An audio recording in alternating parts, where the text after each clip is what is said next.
নমস্কার বন্ধুরা, কেমন আছেন সবাই? আশা করি সবাই ভালো আছেন, সুস্থ আছেন।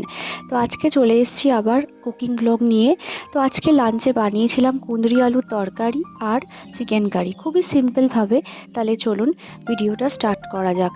তো প্রথমে আমি এখানে করছিলাম কুঁদরি আলু তরকারিটা। তেলটা অল্প গরম হয়ে আসলে ওর মধ্যে অল্প পরিমাণে কালো জিরে দিয়ে তারপরে একটা মিডিয়াম সাইজের পেঁয়াজ কেটে নিয়েছিলাম আর দুটো কাঁচা লঙ্কা। একটু পেঁয়াজটা ভাজা ভাজা হয়ে আসলে ওর মধ্যে কেটে রাখা কুঁদরি আর আলুগুলোকে দিয়ে দিচ্ছি। এবার একটু হালকা ফ্রাই করে নেব। আমি এইভাবে লম্বা লম্বা করেই কুঁদরি আর আলুটাকে কেটেছি। আপনারা চাইলে অন্য কোনোভাবেও কাটতে পারেন, দেখতে একটু ছোটো শেপেও কাটতে পারেন। এরপরে এর মধ্যে দিয়ে দিচ্ছি স্বাদ মতো নুন। আমি এই ছোট 2 চামচ মতন নুন দিচ্ছি। এবারে আরেকটু ভাজা ভাজা করে নেব। কুঁদরি তরকারিতে যদি টেস্ট আনতে হয় তাহলে কিন্তু প্রথমেই কুঁদরি আর আলুটাকে একটু ভালো করে ভাজতে হবে। একটু ঢেকে 2 থেকে 3 মিনিট মতন একটু রান্না করব। তারপরে এর মধ্যে দিয়ে দিচ্ছি ছোট এই 2 চামচ হলুদ আর 2 চামচ মতন জিরে গুঁড়ো, আর দিচ্ছি 2 চামচ মতন পেঁয়াজ আদা রসুন বাটা,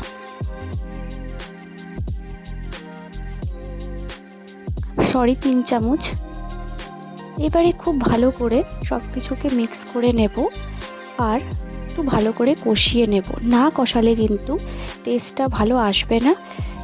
এভাবে কিন্তু কুঁদরির তরকারি রান্না করে দেখতে পারেন, ভালোই লাগে। এবারে খুব ভালো করে এটাকে 3 থেকে 4 মিনিট মতো লো ফ্লেমে একটু কষিয়ে নেব।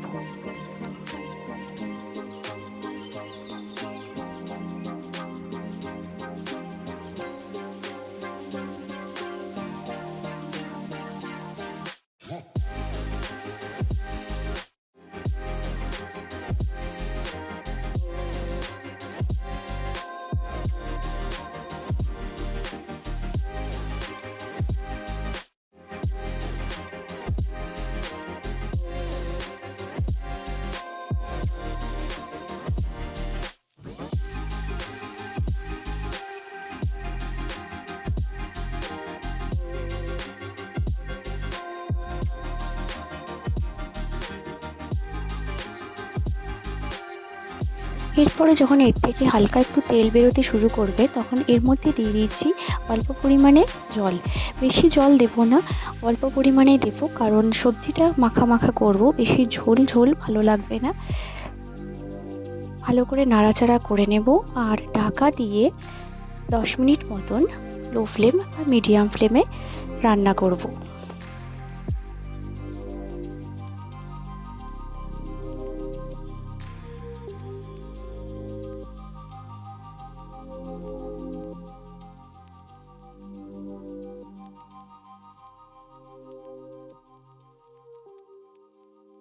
নামানোর আগে সামান্য একটু আটার গুঁড়ো আর একটু চিনি দিয়ে আলুগুলোকে একটু খুন্তি দিয়ে ভেঙে ভেঙে নেব, তাহলে কিন্তু টেস্টটা খুব ভালো আসবে।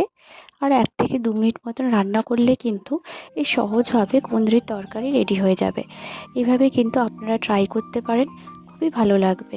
ভাত দিয়ে বা রুটি দিয়ে কিন্তু ভালোই লাগে। কুঁদরি ভাজা তো আমরা সবাই খাই, তরকারি কিন্তু এভাবে ট্রাই করে দেখতে পারেন।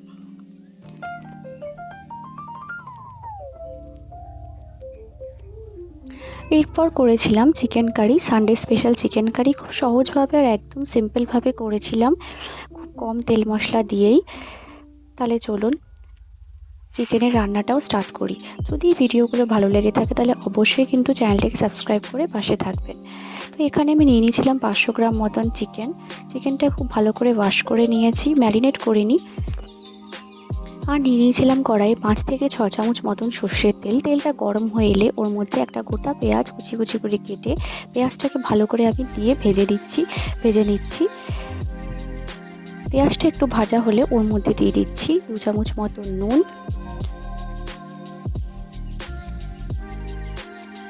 আর 2 চামচ মতন হলুদ গুঁড়ো আর জিরে গুঁড়ো।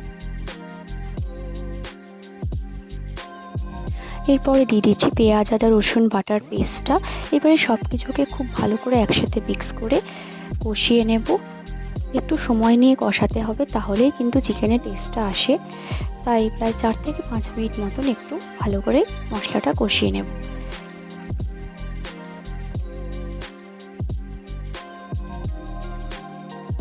এবারে এই মশলার মধ্যে একটা ছোট টমেটো কেটে ওর মধ্যে দিয়ে দিয়েছিলাম, আর দিয়েছিলাম একটা ছোট ক্যাপসিকাম, আর খুব ভালো করে মিক্স করে আবারও একটু কষিয়ে নিচ্ছি।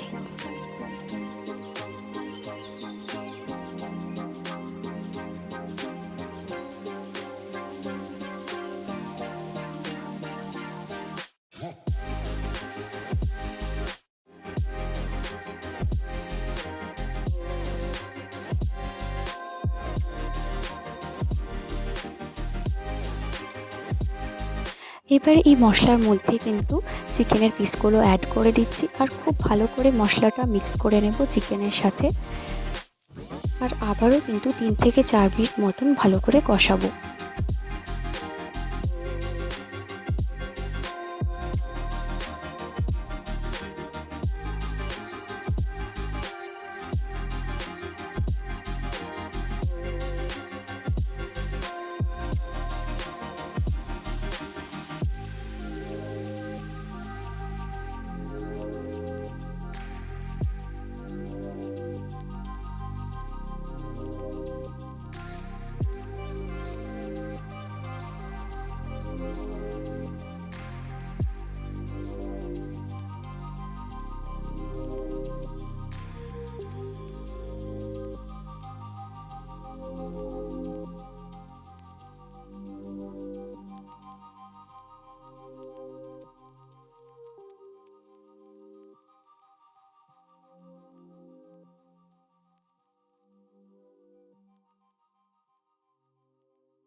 এরপর এর মধ্যে অল্প পরিমাণে চিকেন কারি মশলা অ্যাড করব, আর ভালো করে মিক্স করে নেব।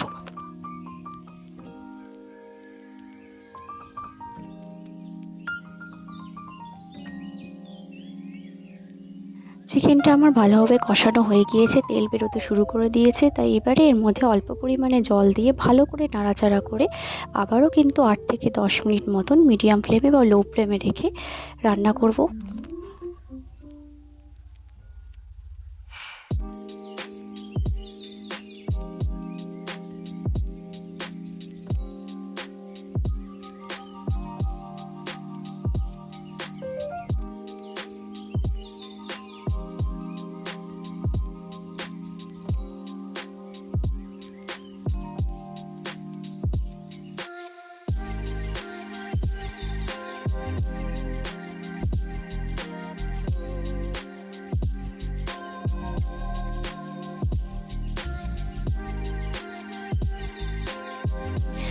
তাহলে দেখুন চিকেন কারিও কিন্তু খুব সহজে রেডি হয়ে গিয়েছে।